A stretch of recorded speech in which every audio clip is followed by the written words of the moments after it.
Herkese merhaba arkadaşlar. Kanalımıza hoş geldiniz. Evet, oyun serimizi sürdürüyoruz. Astros PLAYROOM oynuyorum serisinde şu an hangi bölüme geldik? Arkadaşlar gördüğünüz gibi CPU ormanı, teraflop tepeleri.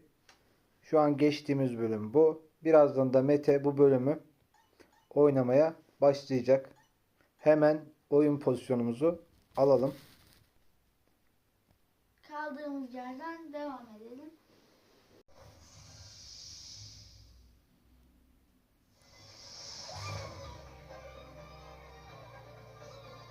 Devam et.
Hayır.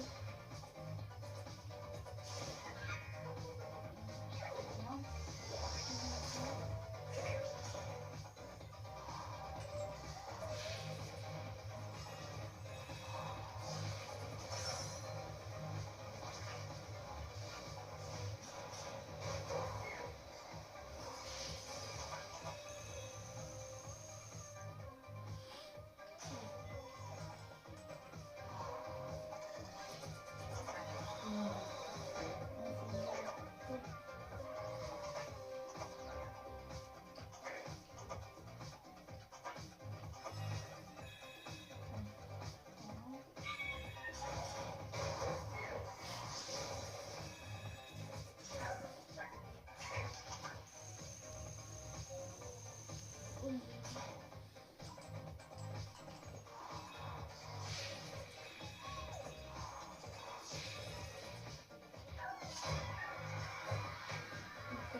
Evet arkadaşlar, gördüğünüz üzere Mete GPU ormanı teraflop tepeleri bölümünü bitirdi.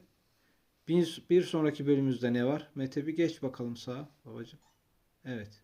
Bir sonraki videomuzda da GPU ormanı ışın izi harabeleri bölümünü Mete oynarken video çekeceğiz ve sizlerle paylaşacağız. Arkadaşlar kanalımıza abone olmayı unutmayın. Bir sonraki içerikte görüşmek üzere. Hoşça kalın. Hoşça kalın.